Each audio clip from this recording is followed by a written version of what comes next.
cindetan plos ka kolong bapa satar buleneng. Assalamualaikum warahmatullahi wabarakatuh.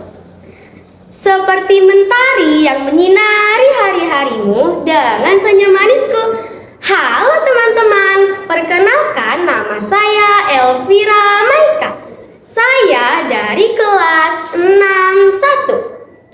Kali ini saya akan menceritakan sebuah cerita yang berjudul Dalam Boncel. Cerita ini berasal dari Jawa Barat dan ditulis oleh Sunarsi. Cerita ini diterbitkan pada tahun 2016 oleh Pusat Pembinaan. Selamat mendengarkan ya. Desa Bumbulang terletak di bagian selatan Kabupaten Garut.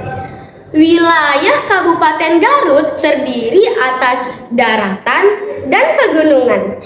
Di bagian selatannya adalah pantai. Hasil pertanian, perkebunan, dan lautnya melimpah. Di desa Bumbulang ini tinggallah sebuah keluarga miskin dengan satu anak laki-laki yang bernama Boncel. Pada awalnya, Boncel menjadi pencari rumput. Suatu hari saat mencari rumput, Boncel beristirahat di bawah pohon kakuk. Pikirannya melayang jauh, memikirkan nasibnya yang tidak pernah berubah. Sesaat kemudian, Boncel berpikir dan memutuskan untuk pergi berpetualang mencari pekerjaan. Dia berpamitan kepada ayah dan ibunya. Betapa kagetnya ayah dan ibu ketika mendengar maksud anaknya itu pergi merantau mencari pekerjaan. Kalau kamu pergi, siapa yang akan merawat kami nanti, Nak? Tanya bapaknya. Ibu, bapak, Boncel sudah bulat tekad ingin merubah nasib dengan pergi ke desa lain. Ya sudah, kalau kamu bersikeras begitu. Dengan berat hati, ayah dan ibunya terpaksa mengizinkan Boncel untuk pergi. Hati-hati di jalan ya, Nak. Ibunya melambaikan tangan. Air mata menetes di pipinya. Boncel pergi dengan diiringi tatapan mata ayah dan ibunya yang sangat sedih ditinggal pergi oleh Boncel. Setelah melalui beberapa sungai dan lembah, tibalah Boncel di suatu hutan. Tiba-tiba di belakang Boncel, rombongan anjing tidak berhenti mengejar Boncel. Hingga datanglah seorang bertubuh tegap mengendarai kuda. Lelaki yang bertubuh tegap itu turun dari kudanya dan menghalau rombongan anjing yang menyalak ke arah Boncel. Juragan yang menemui Boncel tidak lain adalah Ki Paninggaran. Ki Paninggaran adalah seorang pemburu ulung. Dia memiliki beberapa ekor anjing dan kuda untuk menemaninya berburu. Memangnya di desa kamu tidak ada pekerjaan, Nak? Tanya juragan. Saya hanya membantu ayah saya sebagai pencari rumput, Gan. Saya bisa mencari rumput, Gan. Kalau begitu, apa kamu mau membantu saya mengumpulkan rumput untuk kuda-kudaku? Tanya juragan. Hari demi hari, Boncel melakukan pekerjaannya sebagai pencari rumput untuk Ki Paninggaran. Ki Paninggaran memiliki 10 ekor kuda. Jadi cukup banyak rumput yang harus dikumpulkan Boncel.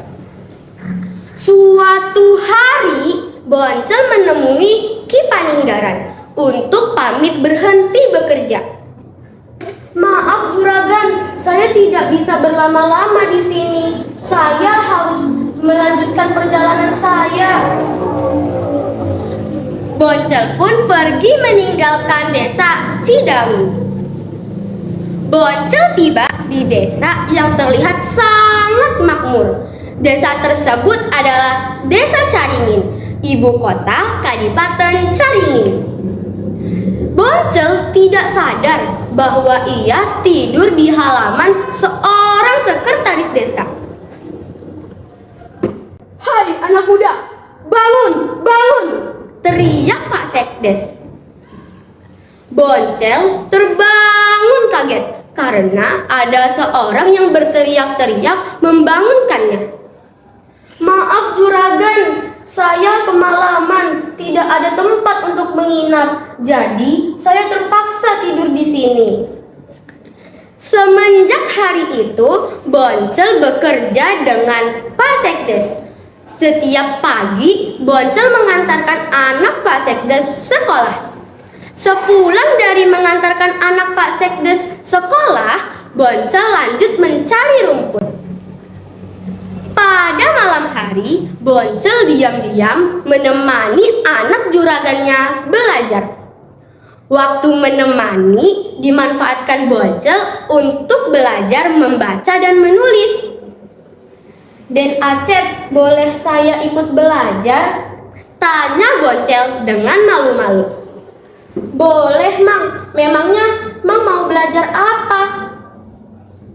Mang ingin belajar membaca dan menulis, Den. Memangnya Mang belum bisa membaca dan menulis? Belum, Den. Kalau mau belajar mah sama saya aja. Semenjak hari itu, juragan semakin menyayangi Boncel karena Boncel dapat mengingat hal-hal yang sudah dipelajarinya. Hari demi hari, ilmu Boncel semakin banyak. Boncel pun semakin pintar. Akhirnya, Boncel diangkat sebagai bupati. Suatu hari, sepasang kakek dan nenek menemui Bupati Boncel. Tidak disangka-sangka, sepasang kakek dan nenek itu mengaku bahwa mereka adalah orang tua Bupati Boncel. Bupati Boncel mengusir mereka berdua dari hadapannya. Bulan setelah peristiwa itu, Bupati Boncel terkena penyakit gatal-gatal. Semua obat yang diberikan tidak mampu menyembuhkan penyakitnya itu. Hari demi hari, Bupati Boncel menangis di atas pusara orang tuanya dan meminta ampun. Penyesalan Bupati Boncel sia-sia karena orang tuanya sudah meninggal. Boncel tidak mau balik lagi ke Kadipaten Caringin.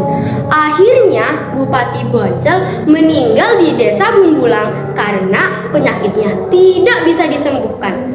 Dalam hati Bupati Boncel menyesal karena durhaka kepada orang tuanya. Sampai di sini cerita saya.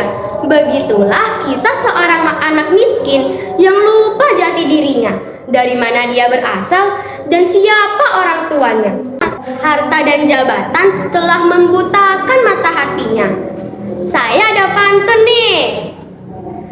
Hari panas sawah membelah, hutan rimba di Indonesia.